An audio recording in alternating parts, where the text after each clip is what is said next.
સુરતના અલથાણ વિસ્તારમાં થયેલી સિક્યોરિટી કોન્ટ્રાક્ટરની હત્યા માટે આરોપીઓ દ્વારા 15 દિવસ પહેલા જ પ્લાનિંગ કરવામાં આવ્યું હતું. પ્લાનિંગના ભાગરૂપે હત્યા માટે આરોપી દ્વારા સ્પેશિયલ રૂમ પણ ભાડે રાખવામાં આવ્યો હતો.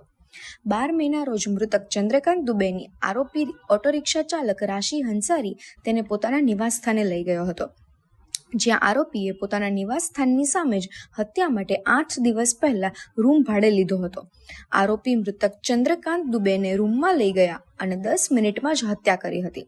જ્યાં પહેલા મુનસર હંસારીએ માથામાં હથોડો માર્યો હતો, ત્યારબાદ આરોપી રાશિ હંસારીએ માથાના ભાગમાં હથોડો માર્યો હતો, જેથી મૃતક ચંદ્રકાંત દુબે બેભાન થઈ ગયા હતા અને તે જ અવસ્થામાં તેને બાથરૂમમાં લઈ જવામાં આવ્યા હતા અને કોયતાથી ગળું કાપી હત્યા કરવામાં આવી હતી. હત્યા કર્યા બાદ આરોપી ફરી પાછો ઓફિસે આવી ગયો હતો. બાદમાં પરિવાર સાથે મળી અલથાણ પોલીસ સ્ટેશન પહોંચ્યો હતો અને મોડી રાત સુધી પરિવાર સાથે રહી ચંદ્રકાંત દુબેની શોધખોળ હાથ ધરી હતી.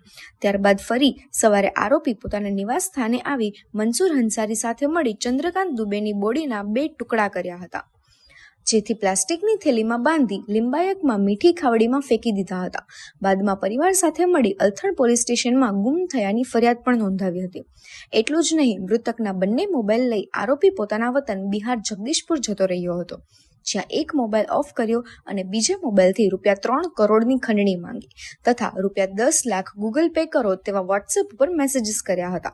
જોકે પોલીસ પકડે તો છૂટવા માટે આરોપીએ કોટક બેંકમાંથી ₹2 લાખની લોન પણ લીધી હતી.